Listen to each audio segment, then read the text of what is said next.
Hello and welcome. I'm Dr. Adam Dorsay, a psychologist in Silicon Valley and the host of Super Psyched, a podcast dedicated to supercharging your life. Each episode contains fun, high-quality interviews with experts looking at psychology from all angles. Super Psyched is your tool to get more of what you want in your life and less of what you don't. Do you ever have that feeling?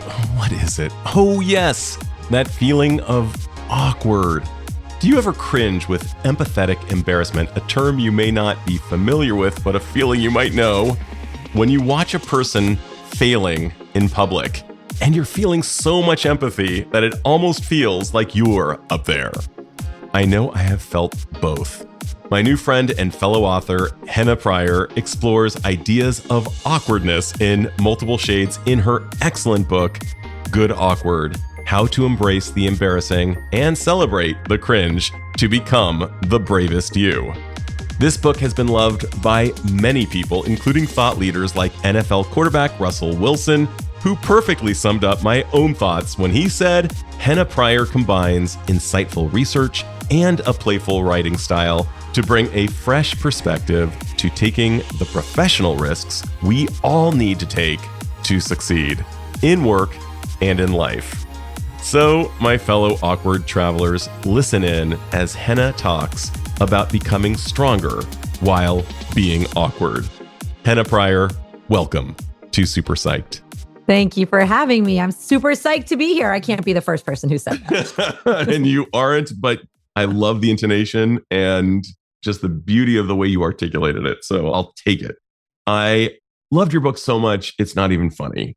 I listened to the audio version and your voice comes through clear as a bell. It's totally compelling. And you know it's a good book if between breaks, you can't wait to get back to it. I couldn't wait to get back to it.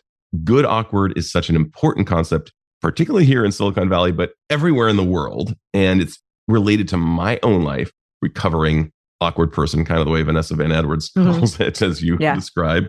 Let's just talk about your definition of awkward before we go on. Yes, this is a great place to start. So what is awkwardness? Awkwardness is a social emotion. So the social bit is important. If you are walking around your kitchen and you trip over your own 2 feet and no one is there to see you, you might feel some things, but awkwardness is typically not one of them. It's a social emotion. It requires other people to be present. And the simple way I like to describe it is the emotion you feel when the person you believe yourself to be, or your internal identity, feels momentarily at odds with the person other people see, or what we feel like is our external reality. When those two selves clash and there's a gap between them, in that moment, we tend to feel very awkward.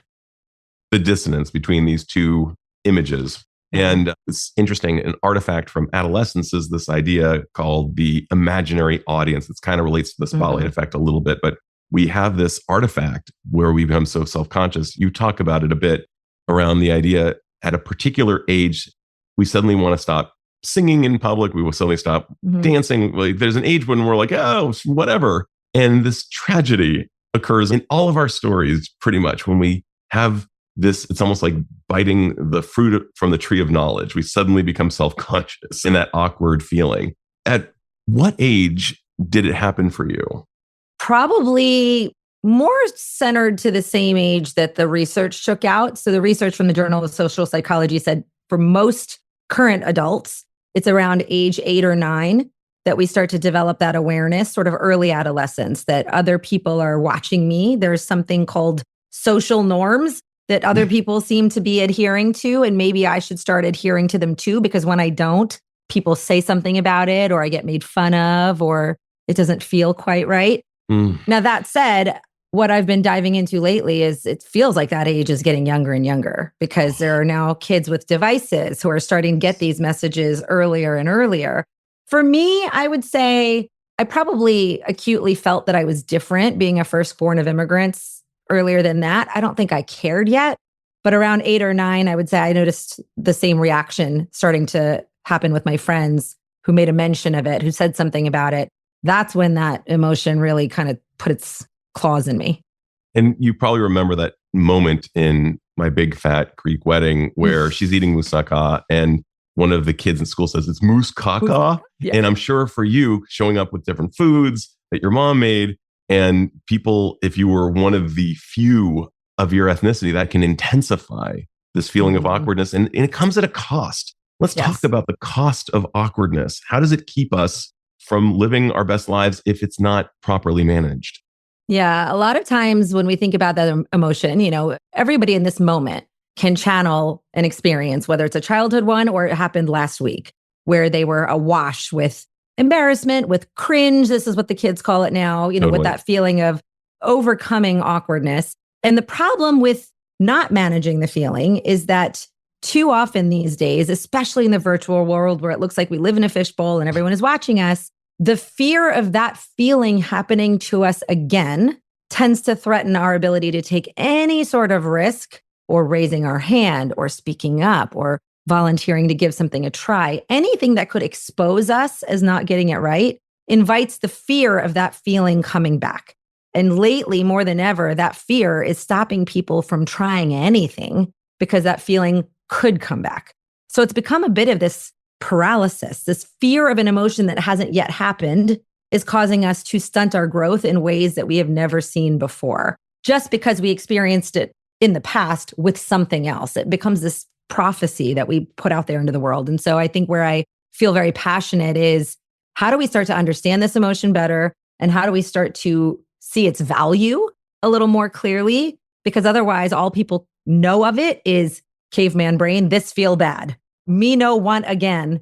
And it's really creating a lot of lost opportunity for folks. And we let the caveman basically fly our plane, and it doesn't do a very good job of it. So yeah, we really need to quiet the caveman. I love that you call it a caveman part.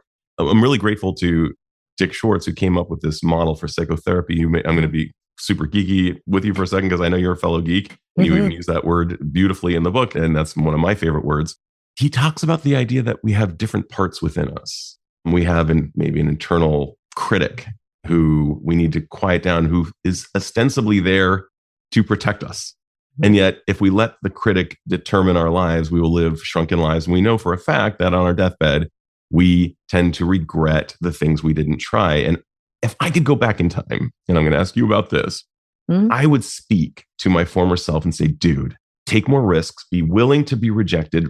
Rejection is less painful than not living your full life. Yes. Go for it. Tolerate rejection well. To borrow from Shaggy and Mr. Bombastic, he tolerates rejection well. Right. Since we all are comprised of parts, including caveman parts, including young, wounded parts of ourselves that may keep us from living our best lives, what would you say to your 8 or 9-year-old, 10-year-old high school self? What would be the message? Oh, I think where I am careful not to overstate this. So I'm going to give a foundational statement and then I'm going to answer your question directly. I don't think it's fair to say people are never watching you. They are. People are watching you from time to time because we are social creatures. And so, the caveman wiring is we want to live in harmony with others. We want to belong to our communities, our tribes. That's never going to go away. And unfortunately, a byproduct of belonging to any community is you do occasionally have to pick your eyes up and look at other people. So I'm not going to thump some drum that nobody's ever watching you. What I think I would say to my childhood self is, yes, occasionally, because we're communal, a classroom, a group of friends, schoolmates, whatever we are, people are going to occasionally look up, see you, occasionally see something different because humans are wired to look for things that are different. We can't help but notice them. But what I would tell her is they are not looking at you with the intensity, nor with the level of scrutiny, nor with the level of commitment to that thought that you think they are.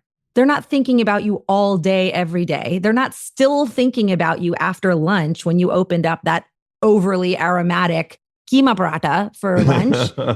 By the time science class started, they stopped thinking about it. You're the only one still thinking about it. So I think I would have given myself a little more clarity around what I had sort of self-diagnosed as an intensity on my behavior. That just wasn't true. And I think I wish I knew that back then. And I love it. And you talk about the spotlight effect in the book, and we're going to get into that in a second because it's so important. But before I ever heard of the spotlight effect, I used to call it the Novocaine effect. You know, when you go to the dentist and you get your mouth shot up with, you feel like everybody can see it. Mhm. They can't. They can't.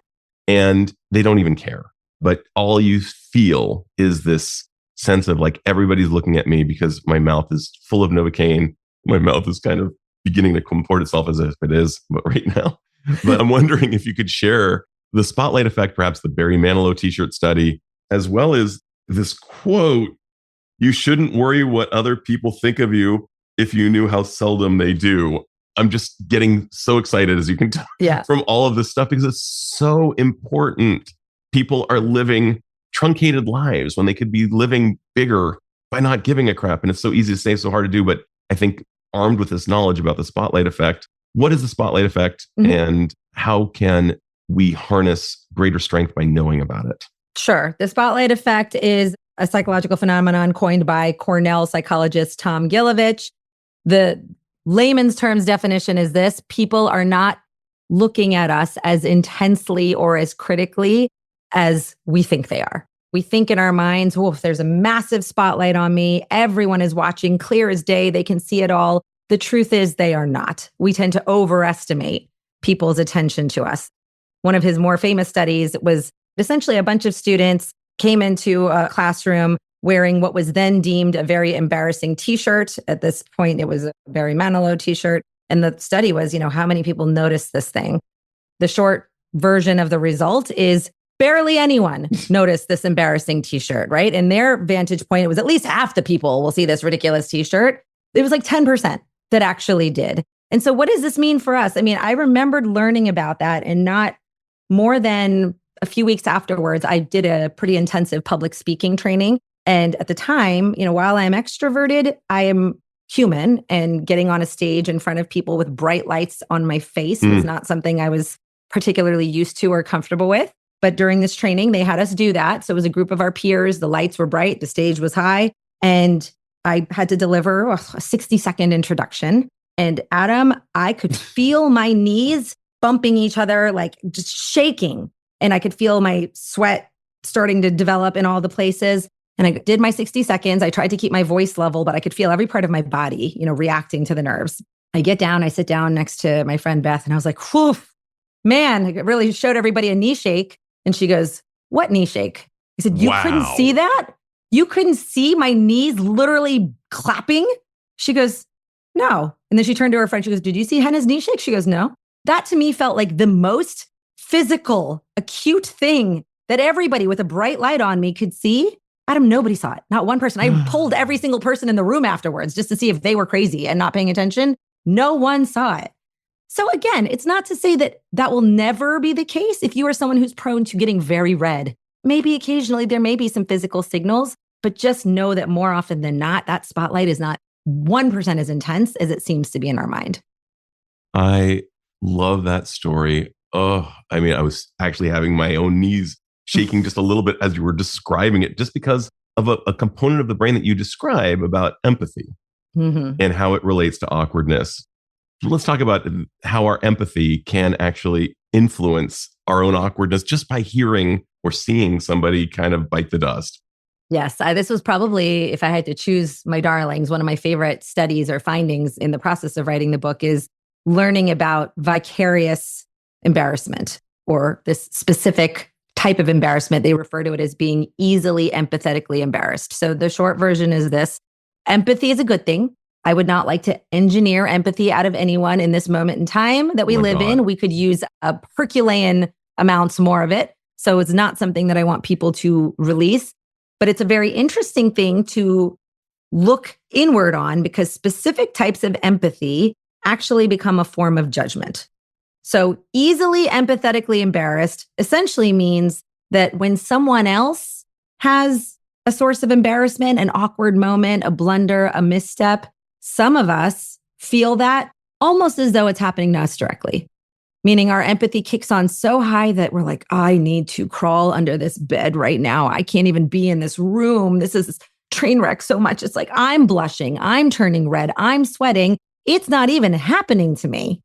And when that vicarious embarrassment, that easily empathetically embarrassed quality ticks up, one of the sneaky little byproducts is when we start to feel somebody else's stuff so intensely, we worry that other people are doing the same to us. Meaning, if I mess up, if I blunder, if I even step slightly out of line and embarrass myself, that other person is dying. They are going underneath their comforter. They can't even handle this. When the truth is, that's not the majority of the population. Not everyone has that reaction. So it's just a useful little barometer, because if you're constantly worried about that, it's going to be very difficult for you to take any risks yourself that are going to potentially invite that feeling. So good. And you have somehow made your awkwardness a superpower. And there is a way to channel it. You've never once in your book said, don't feel awkward, or some ridiculous directive like that, an impossibility. You cite Jennifer Lawrence as someone who has really leaned into her awkwardness when she was accepting her Academy Award and won the day. Of course, she's awesome, but she also won the day by just leaning into it. And you have cited ways to do it even via email and become more likable. Let's talk about, how do you use awkwardness as a superpower authentically? I think what I feel has been such a freedom and such a permission slip in the process of unpacking this work is the learning that the people we perceive as most confident have not eliminated awkwardness. Yeah. They just run towards it and embrace it when it happens. And they have a really strong comeback rate, meaning when the incident occurs, planned or unplanned. So an awkward moment may be completely unplanned. You bump someone and they knock their coffee, in the coffee shop. We didn't plan that. So then it becomes about recovery. But then planned is, well, I'm going to raise my hand in a meeting and this is edgy for me and they may not like it, but I would like to see how it goes. And perhaps it falls flat. That was a planned attempt, but it still landed awkwardly. It landed not the way we wanted it to. In any of those cases, what we can't help is other people's reaction. What we can't predict is exactly what's going to go down because we don't have a crystal ball. The only thing that we can work on and improve is our comeback rate. So let's say in an email, I blunder something, I misspell someone's name, and they get back to me and say, well, it's spelled like this, FYI. I can sit there and be mortified and feel awkward about it for days, which in a previous life I probably would have. Or I can use that to create a shared moment of connection and humanity, because we all do this from time to time. Don't do it on purpose. We're not trying to be sloppy, but we all have those moments from time to time. So I might respond with something like, well, thankfully, I'm a better writer of books than I am speller of names and emails. Please forgive me. Just something that makes me go, I'm human. It happened. Please, let's have a moment of shared connection over this. It's the people who try to run from those moments that actually leave, I think, enormous connection on the table. We are all skeptical of people who have a perfect record.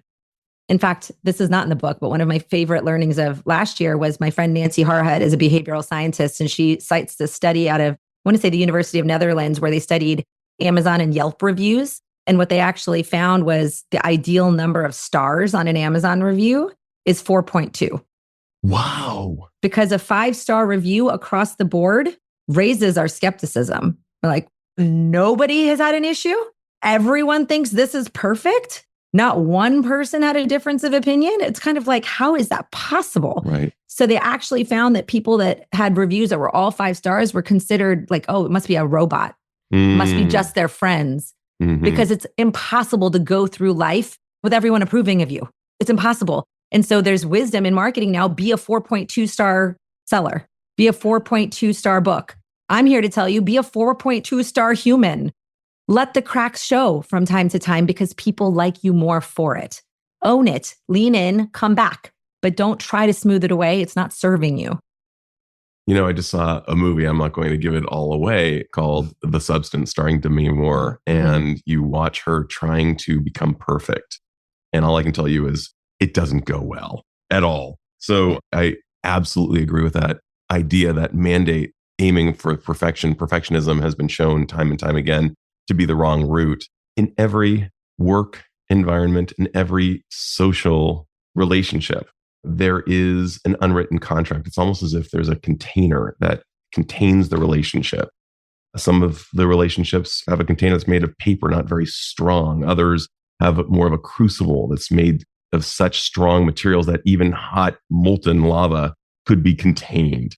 And one of the things that you've had to do is disabuse people when they call you Helen, that my name is not Helen, and trust somehow that the container of the relationship will be able to sustain that type of interaction. And I'm wondering how, in this day and age, when people are so easily offended, how can we create greater containers? Because you and I both know psychological safety, which Amy Edmondson has geeked out to. Great interview, by the way, folks, if you haven't heard it on the podcast.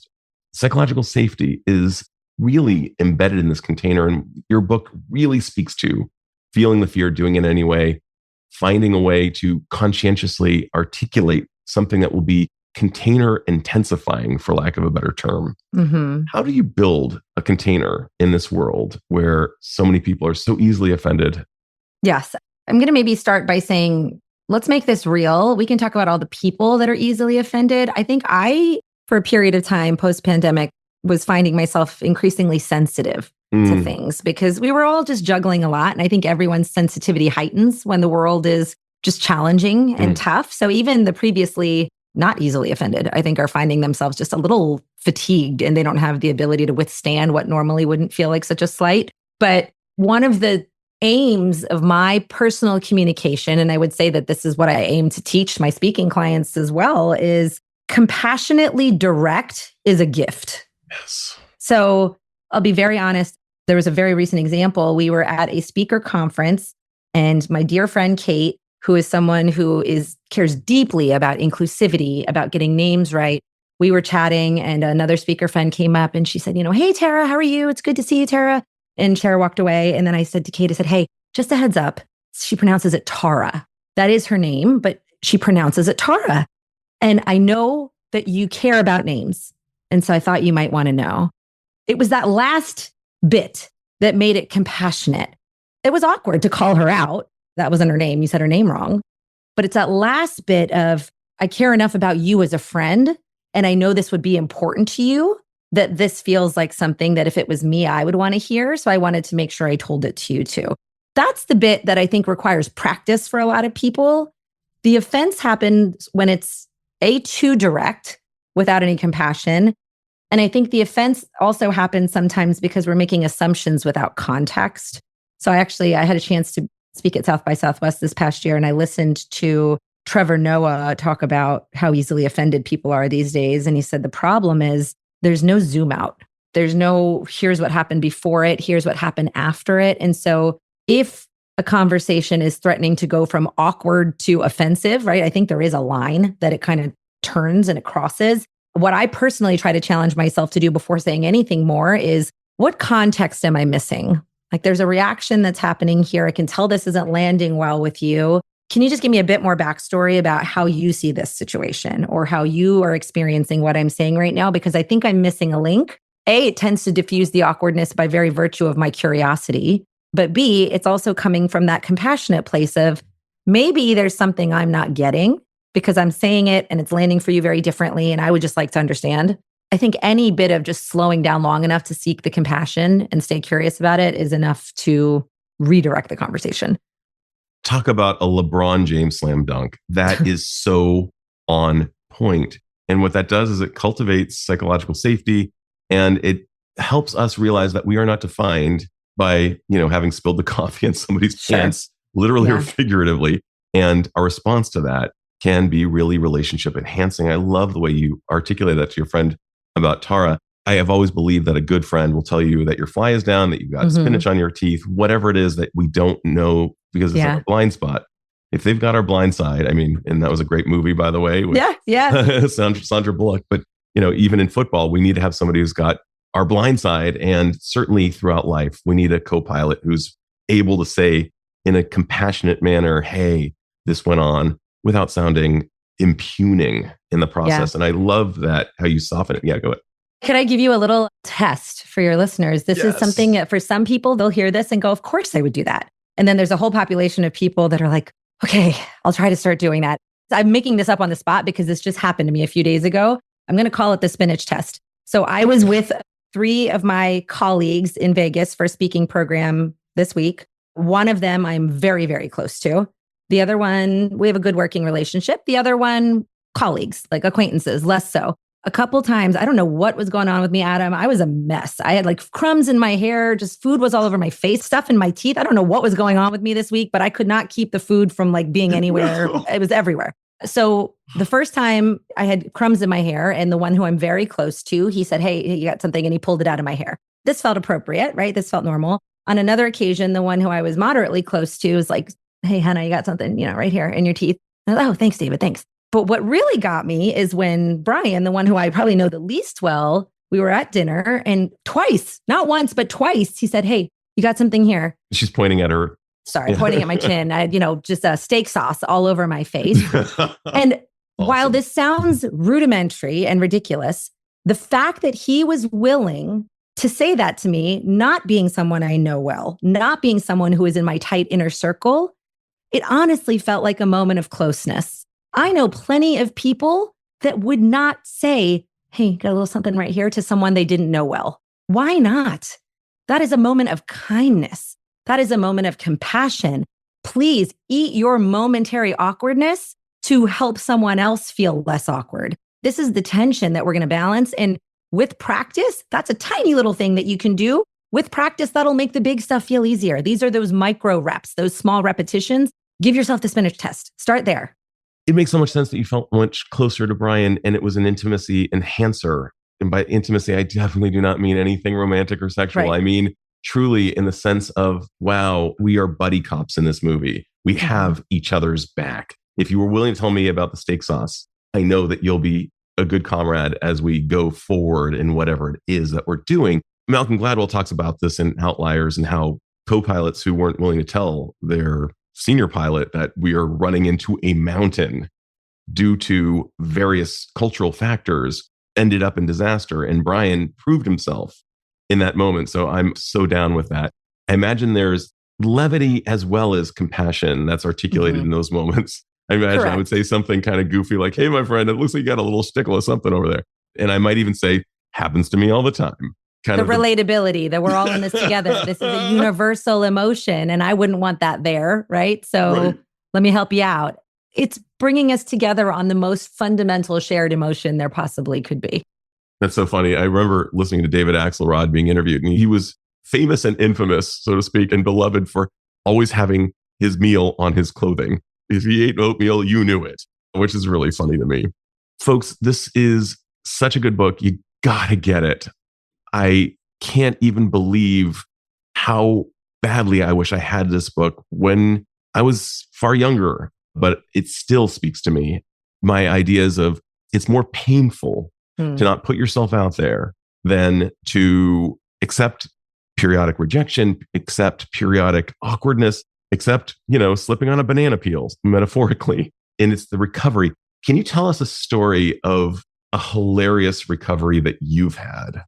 Let me say this. I think sometimes people say, "Oh, you're a keynote speaker. You seem pretty articulate. What's awkward about you?" I have felt awkward my entire life. And any confidence that people see now is a result of marching towards it for years and years in a row. I just don't care as much anymore. And I've learned to improve my comeback rate. So one of my favorite examples that I talk about in the book is one of the first meetings I had after the pandemic. I was meeting with a leader. I was trying to sell him on bringing me in to do some speaking and some training. And I'm thinking, I'm doing a great job. This is, an in-person meeting. It's been a while since I've done this, but it's going well. And he lifts his hand up and I'm thinking, yeah, crushing it. And so I go and give him like my best high five. And literally the next thing out of his mouth was, "Henna, I was putting my hand up because I was trying to get you to stop." Oh my God. Yeah, you mentioned that in the book and I'm still feeling it. I'm South Asian, and so it's very hard. My Pakistani skin, it's not easy to see the pink right away when I'm blushing, but I'm pretty sure I was tomato red. This feeling is worse when it's someone whose approval we really want. He was a high up at a big Fortune 500. And, a few things could have happened in that moment. I could have felt mortified. It could have thrown me off my game. But I knew the quicker I marched towards that experience, instead of trying to pretend it didn't happen, the faster it would go away. Because ironically, the avoidance of an awkward moment increases the intensity of the awkward moment. And so I said to him, "Oh God, really misread that one, right? That's embarrassing. Please tell me that's happened to you," something like that. And he laughs. His shoulders fall, my shoulders fall. And dare I say, the rest of that meeting, we felt more connected, more casual, because I think we had this shared moment that humanized me again. And I think that's, something I don't want to understate is in a world full of generative AI, chat GPT written emails, in a world full of avatars representing us electronically now, increasingly, the thing that reminds us that the other is human are these moments that happen very organically that we get to recover from. Because increasingly, the rest of it is being optimized for smoothness. And so, ironically, these have become the moments where we get to remind another person, oh, if you partner with me in business, if we work together, you're working with a human. It is far too easy for people to other us right now. And this actually gives us an interesting doorway back into our shared humanity. And it's going to sound really dorky, but our ability to connect with each other is one of the key components of what makes us human. And you rightfully talk about avoidance. Avoidance, we know, is at the heart of increasing anxiety. It increases our aversion to do a thing. And paradoxically, exposure and leaning into the thing is what reduces the anxiety. We have to run toward that aversive thing. And you talk these days about social muscle atrophy. Oh my gosh, this is huge. And you're talking about avatars, and pretty soon, we're all going to walk around like furries at a furry convention. Sure. Rather than who we actually are. By the way, not throwing shade at furry convention. If anybody knows anybody who can talk about that phenomenon, I would love to interview them because it's such an interesting thing. Yeah. But that's a whole other thing. Let's talk about social muscle atrophy and how you're working to address that. I have a research study coming out very soon. The white paper should be done in the next few weeks. And its title is The Hidden Force Powering Workplace Performance, Social Muscles. So what are we exploring? Simply, the atrophy bit refers to this weakening of our social skills due to a lack of practice or a lack of meaningful interaction. And so what we're talking about is, first and foremost, we can't exclude this, even though it's the one we talk about the most. We're talking about having tough conversations, right? Difficult interactions. That's one component. But where I'm even more excited to start to bring some information to light is around the art of social initiation and social negotiation. We found in our study 30% of American workers would rather clean a toilet than ask for help. I'm not even talking about what happens once the help has been asked for. I'm talking about initiating the request for help. We also found that 84% of working Americans believe that social muscle strength, so atrophy's opposite, right? Working on strengthening these muscles through repetition, through deliberate use. 84% found that crucial to navigating change at work. And yet 56% still prefer working alone rather than collaborating with coworkers. That is a huge delta. So we've got this conflict between recognizing the value of social initiation and collaboration, but still getting a bit stuck in our comfort of independent work, which I think was starting with technology, was exacerbated by the pandemic. And now we've forgotten how to come back. So all these interesting things that are coming out about lack of knowledge transfer, lack of ability to, again, initiate something that we used to do as kids. I know, Adam, you and I generationally will both remember social negotiation, meaning kids on the street making up their own rules about the games. You're the leader. You're in charge of this. Let's make up the rules together. Increasingly generations don't do that the way that they used to. And while this is not a topic that is necessarily focused on the children, what adults now coming up in the workforce have lost is this ability to negotiate the rules, make them up, rewrite them, work through the conflict of what those rules we thought we were, and now they're different. They're not doing it anymore. So there's all this muscle loss that's happening. And I'm really excited to bring some ways to both identify that and work on repairing it so that, frankly, I don't have to keynote another conference where the theme is one intercompany name.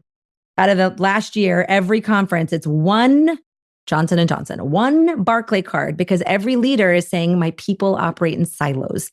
They are head down. They don't talk to each other. They don't collaborate. And therefore, we don't innovate. 5 conferences, at least this year, one such and such.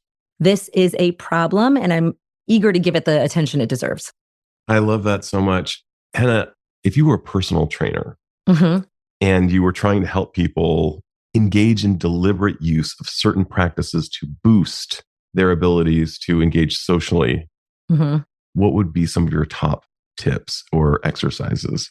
Depends where they are on the spectrum of comfort, but I'll give you a few from each bucket. So if you're an individual, just you yourself, what can you do? If you find yourself frozen and, tough conversations feels like it's 2 miles away, then I want you to just practice repetitions in very small, low stakes ways first. So this, again, will sound simplistic, but strike up a conversation with the grocery store cashier. Say hello. I don't actually care if they want to talk back to you. I want you to be the one who's willing to try. I would say these days, there's, good 40% chance that they might be just, hello and not say much else. But there's a pretty good chance too that you might engage in a quick, how's your day? How's it going? Low stakes situation has nothing to do with work.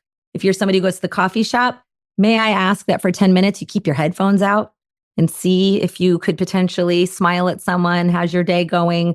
Little things like that are social push-ups. They're little repetitions to get comfortable with the idea of chatting with someone, not knowing how the outcome will go. While it sounds like it's disparate and not related, these little repetitions are what you need to get comfortable negotiating a salary with your future boss.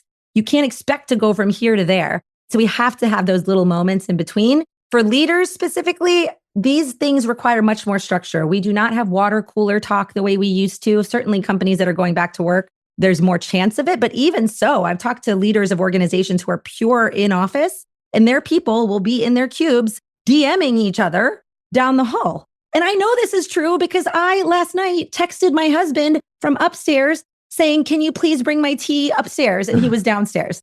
What? Why? What in Lord's laziness? This is me, someone who studies this. And I immediately laughed at myself going, what am I doing? Move your feet. Go say to your husband. So after he hands you the tea, you can give him a kiss on the cheek, right? There is something lost. I don't know that it's laziness, but our unwillingness to see the benefit of taking the extra little step. And so I just don't want that to become a hole that we can't pull ourselves out of. There's certain artifacts in communication that feel like they're going extinct and they're so important. One of them is using the phone. And so many people are terrified to pick up the phone and make an old school call. And that is really sad. I don't want to see that die. Some people are even beginning to shame people for using the phone, saying it's a violation of the other person's space. I disagree. And I disagree wholeheartedly as well. I think that this is to the detriment of humankind. Your quest here to basically be the Johnny Appleseed of disseminating the good stuff of good awkward is such a noble mission. I'm so glad you're doing it, Henna. And you're just the right person to share the message. One of my favorite things in the world is talking to people in line. I am an old school person. Sometimes they're not down, and that's fine. And it's like, okay, nothing lost. Maybe there's a temporary, like, ooh, okay, that didn't quite work. But I also know it's a long game. The next person I talk to, in all likelihood, might want to chat about a thing. And I also do know it's a brain push-up. And so much of our happiness is derived from these little moments of connection. You are really the purveyor of happiness. Well, thank you. That means a lot. And I couldn't agree with you more. I'm not here to say email is dead, don't text, everything needs to be on the phone. No, but if there are relationships that are of interest to you to expand and to grow, I'll just make this very real. I have, I'm grateful to be very in touch with my college friends, some high school friends from across, previous jobs. And we text and we keep in touch and we use social media and I love them dearly. And if we see each other, it'll be great. But my strongest relationship of this past year has become my colleague, Colin Henderson. We've gotten to know each other extremely well. And it's because he doesn't like to text. He prefers the phone. And I don't think it's a coincidence that relationship has strengthened the most out of any of the work and, friend relationships I've had. That is not a coincidence. It's because we've prioritized the connection that comes from voice, that comes from being able to engage in tough stuff. Not every conversation needs to be that. Not every person needs to be that. But if there are people in your workplaces, in your teams, in your lives that you want to have richer relationships with, occasionally stop texting, stop DMing. It's incredible. Your Colin Anderson is my Suzanne Weir. Suzanne is my 3 a.m. friend. She's a great psychologist. If I have a difficult clinical issue, I know she's just a heartbeat away. Yeah. She will pick up the phone for me. And you and I both love Todd Kashdan. And one of his studies that he cites is the idea that when we are looking at a hill that is really difficult to walk up, there were two groups. One did it alone and they had to estimate how difficult it would be versus when they did it with a friend. And when they did it with a friend, it was 50% less difficult in terms of their perception of how difficult it would be. And I think that having somebody like a Colin, just knowing that he exists, knowing that there's a cognitive after image of his voice empowers you and gets you a little bit bolder through the day. Oh, for sure. And we could cite study after study about, if you have one person at work that you deem, we don't have to use the word best friend, but somebody at that level who you really trust, you are more likely to stay at that job, despite the salary being below market, despite other factors that, may be factoring in. No, one person who you feel like has your back at work, statistically will keep you at that job significantly longer than all the other things that we spend way too much time, effort, energy, consultant money on.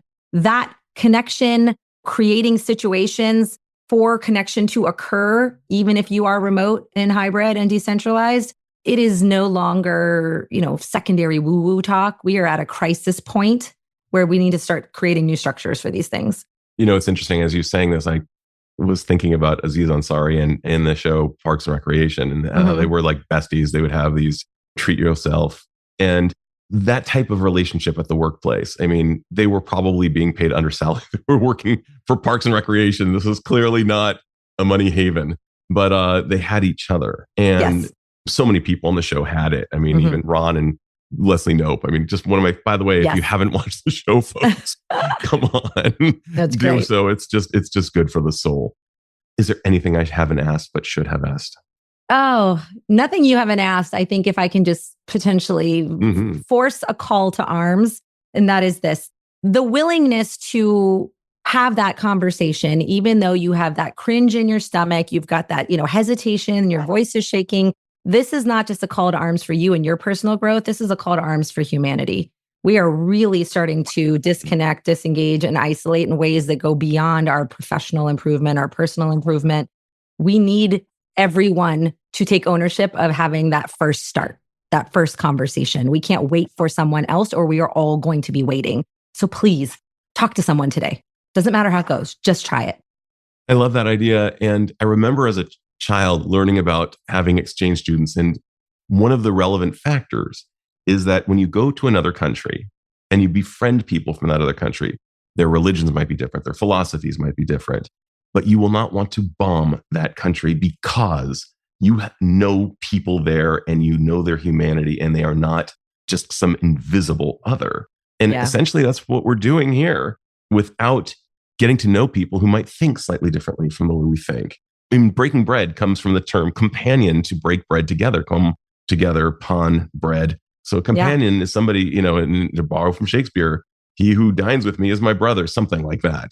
So we need to dine together. We need to talk. We need to do those things that our brains have been so good at evolving to do.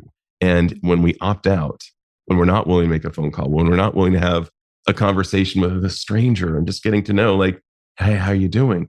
Due to fear, this is bad. What you're coming up with is the antidote. Hope so. People just, again, listen to it on audio, get the book. Henna is really onto something so important for this moment in time. Henna, my final question for you. If you had the magical powers to confer upon all humanity one insight or skill that would dramatically improve the life of the individual, and since we're all connected, people around that individual as well, what insight or skill would that be? How do you imagine it would impact the individual as well as perhaps even society at large? Oh, I think it's actually the opposite of something you asked me earlier. If I could give everyone this skill, I think it would make the world immensely better. And that is the ability to find easy amusement. I think we could all stand to be much more easily amused. I don't think everything in life needs to make us angry. There's certainly things that require our anger, our fights for justice. But man, humanity is hilarious. And I think if we could all channel a little more amusement instead of jumping to offense or, analysis, I think there would be a lot less anger. Got to be distant cousins or something. I love that so much.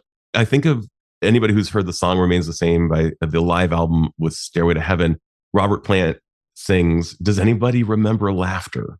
Mm-hmm. It was probably improvisational when he said that, but we need to remember laughter. It is so important. And I remember sitting, I feel so vindicated as you say this. I remember sitting with someone in college and I got really excited about something. And she said, wow, you're so easily impressed. And I said, no, I'm not so easily impressed.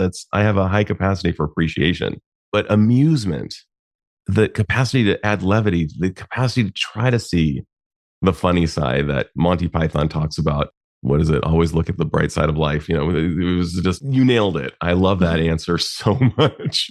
So Henna, thank you for sharing your wisdom. Thank you for taking the time to write this book, because I know what an opportunity cost of time it is to write a book. It's a thing. This has been a blast. I'm positive this will be edifying for all my listeners, and I can't thank you enough for sharing your wisdom. I could not have had more fun. Let's do it again. Thank you for having me. This is Dr. Adam Dorsay thanking you for listening to Super Psyched. If you know anyone who might like it or who might benefit from listening, share it. And if you like the episode, please hit subscribe